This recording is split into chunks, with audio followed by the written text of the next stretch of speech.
Yeah, it's basically an environmental documentary that's not depressing.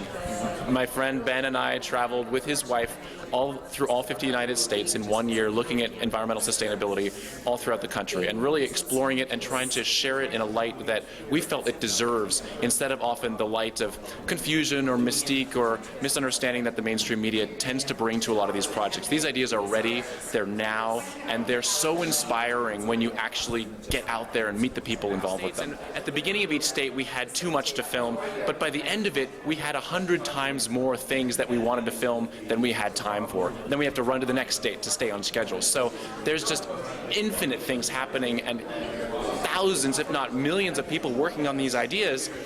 They're just not regarded yet as normal. But that's what we're trying to change with the film, trying to bring a little bit of humor and show the faces of people who really are normal, just doing things that aren't regarded as normal yet, but really they really ought to be. Yeah, it's wild. You know, we went to Idaho and we met this guy, Scott Broussard, and you know, we heard about solar roadways, and that's why we sought him out there in Idaho. But the first thing you think about, well, that guy must be crazy. He must be way out there. But he's actually gotten some grant money from the federal government, the Department of Transportation. They're looking at this. They're really interested in finding out how to make roads that pay for themselves and remove oil from that equation. And he's solving so many problems with one system, combining so many systems into one, that the cost-benefit analysis comes out looking good for solar roadways, and in a way that you really wouldn't expect when you combine transportation with the grid, with power generation. All those things, you don't have to do them separately anymore. You can do them in one system, and it's really compelling. People they get the opportunity inherent in that brand new idea. And I think people are looking for breakthroughs that solve so many systems at once, like solar roadways, that they really hold on to it, they talk about it, they debate it.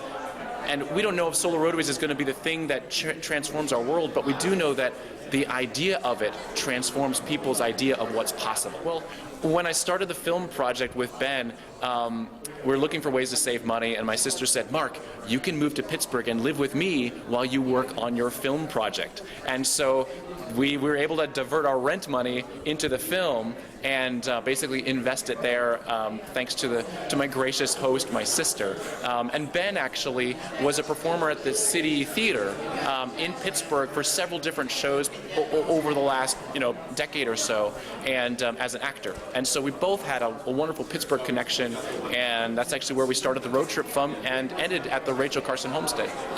The website for YERT, Your Environmental Road Trip, is YERT.com, YERT.com. We have over 60 short films there that you can use freely in classrooms and with your kids and family, and send it to people who might not think so highly of these ideas, but it's a fun way to introduce people.